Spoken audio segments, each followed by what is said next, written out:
Well, hey Norman, it's Kevin. Kevin. So I was wondering, I was going back to near the beginning of what you were saying and showing the chart with the trend line going down um, as organizations. Well, actually, I guess it was actually when you started talking about HOP. I wanted to tie that into something. I was just thinking about it. They took care of all the stuff related to the plants, the equipment, I guess, the facilities, right? And then processes helped implement a lot of changes that affected the loss experience, where it improved the situation. But still, we have these issues, right? Yeah. And you're focusing on the human side of things. And Yeah. I keep thinking about how that was tied into the earlier part, where they have the risk matrix, but they have that level of tolerance when things can fall into those green categories or even maybe the border yellow. And still there are chances that some of those things they find acceptable can result in serious injuries or fatalities. And so what I'm getting is that a lot of organizations can have these segments of their operations, specific things that they do that can be considered to be critical and fall in the category of needing to be high reliability. There's other areas that also are impactful in the chance of having serious injuries and fatalities, and that should be another area where they should apply similar focus. Is that what you're trying to say? Yes, indeed, and many organizations are already doing that, and that's the sort of reassurance part of this, is that through traditional risk management, much of what you need to be doing, you're doing already. But the part that many organizations are not yet doing is the HOP stuff, where they're looking at the way that people behave in the workplace. It's not to say that those areas need to be addressed in the same way that you would for the other HRO issues. Well, it's that's right, and the risk can be not just a people risk, but it can be things like it can be a business risk. So for example, we did some work a couple of years ago in a French fry manufacturing facility, and they were completely they were already HRO in an operational sense when it came to hygiene, for example, and the removal of foreign bodies from the potatoes. Actually, what was interesting about this was it was in Europe, and the very first part of their process when the potatoes get dumped out of the 18-wheelers is that they roll through some very large magnets to remove unexploded munitions, which date back to the First and Second World Wars. That's hilarious. So they fairly frequently get hand grenades attached to, because hand grenades look like potatoes, when they've been in the ground a while. So they fairly frequently get hand grenades. But then they had a big corner of their warehouse where they had pallets full of French fries. They didn't know what they were, and they didn't know where they were supposed to go. So, their high reliability operations were around the food hygiene and foreign bodies in the process. But their donut of chaos was elsewhere. So, yeah. It's all about knowing where your exposures are, either in a business sense, in an environmental sense, in a health and safety sense, and so on.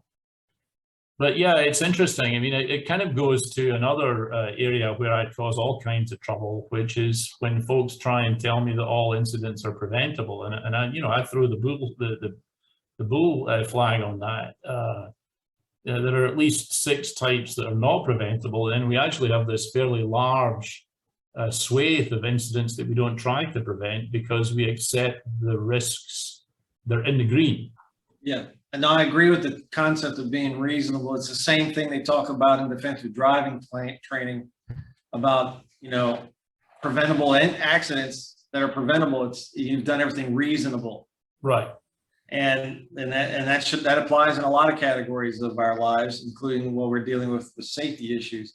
Sure. You can go, I use as an example, and I usually get the right answer from the crowd in the class. Is why when I teach them, I ask them, how can we prevent every vehicle accident on the roadways?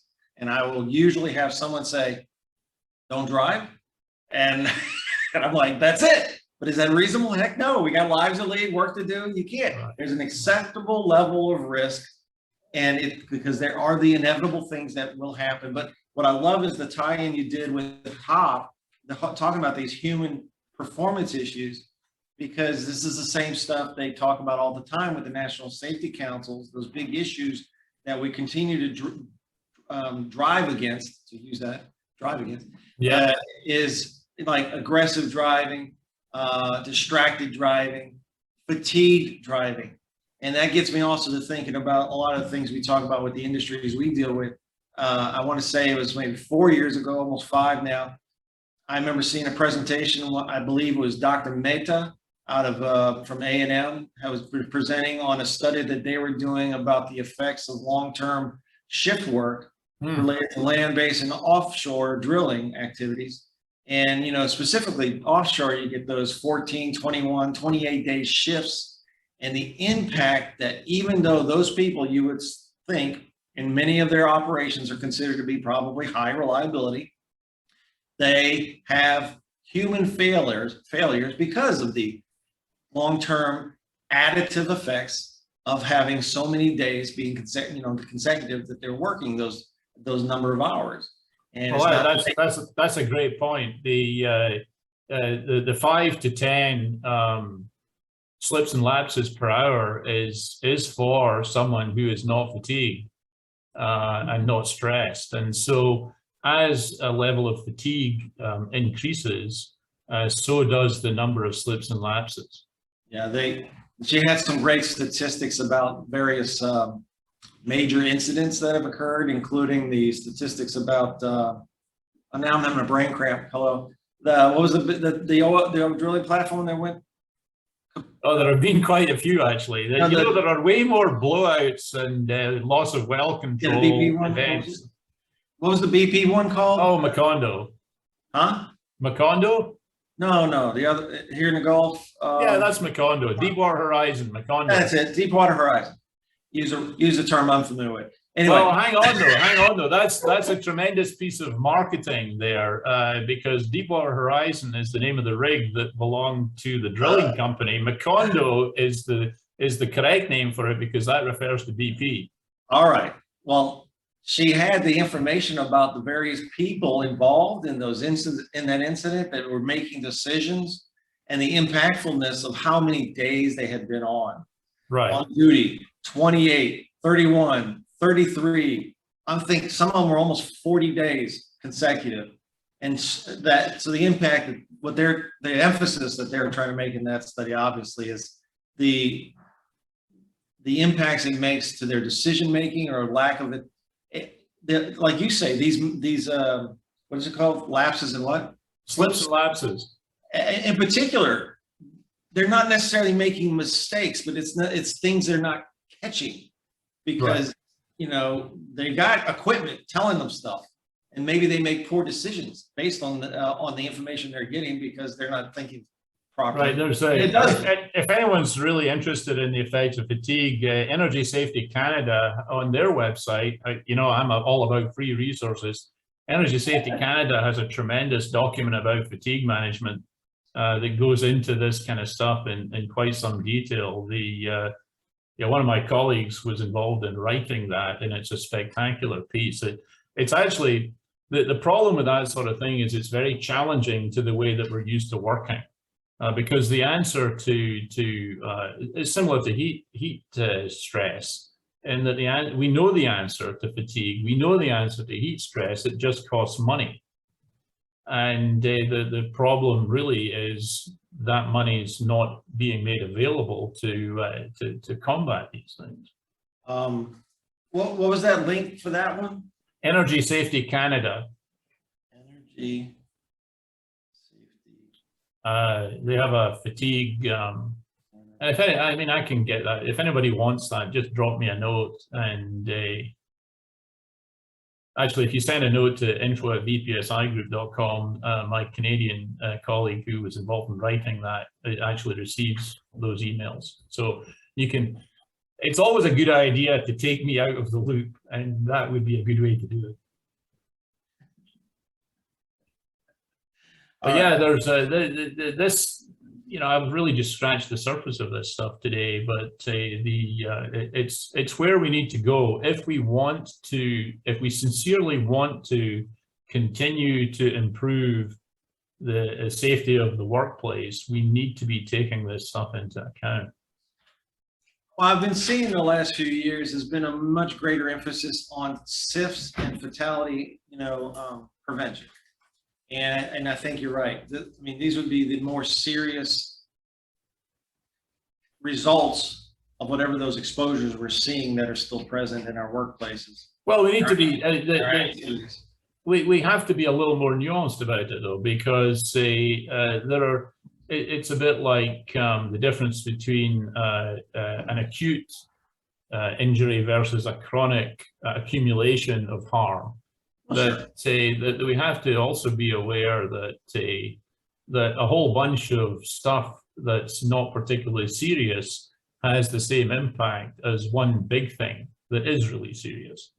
Agreed. What I remember it being couched in a conversation talking about the not the hierarchy of controls. What is it? No, hypos and stuff like that. Or the risk pyramid thing, where if you can prevent all these. Oh, don't get me started on that. Okay, hold on. No, this is where this was brought in. It's like for so many years, so many organizations have focused on reducing the width of this triangle by limiting the numbers in the bottom and on up the categories to a fatality.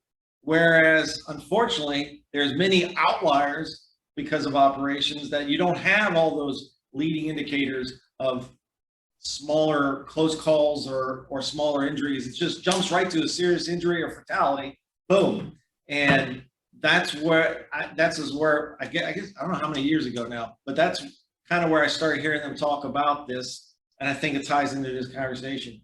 For sure. Yeah, there's a couple of things. Done a lot of good stuff to limit that triangle. The point is to remove that hazard. Yeah, because you got so many different outlying things. They've done a good job, probably as high reliability organizations / operations, to get the triangle width for that particular concept narrow. And it's great. That's great. However, all this other stuff was still in the green as far as they were concerned of your risk, hazard potential and acceptability, and not being appropriately addressed. It's stuff that needs to be addressed in some way, and a lot of it, as you're saying and pointing out here, statistically does show it's based on human performance factors. Right. So you got to learn how to tie this stuff in better to take care of it. So there's a great to talk about triangles for a minute. There's a great paper by Fred Manuel, who's one of the sort of gurus. Actually, he's being given some honor this year by ASSP. Anyway, Fred Manuel wrote this paper a few years ago, basically talking about how misleading these triangles are. But there are at least 3 triangles. There are a whole population of things that are at the bottom of the traditional triangle that cannot get any higher than that. So things like a paper cut that requires 2 stitches, that's it. There's no way that can escalate into fatality. I mean, you can, if you're incredibly pessimistic, you can probably see a route to a fatality there, but it's infinitesimally unlikely. But there are, as you said, there are some events that if they happen, people are going to get severely injured or killed. So you don't get many warnings before a crane collapses, for example. You don't get many warnings before you boil over a reactor drum. And those things tend to have much more significant or more serious effects. So yeah, there's a whole, and then there's and one ought to separate out the triangle of process safety events versus what you might call occupational safety events. And then you have a whole different scenario for chronic problems, like manual handling. Yeah. So yeah, we've got to be a bit careful about that stuff. He doesn't have a triangle of chaos, does he? No, I like the donut. I like the donut.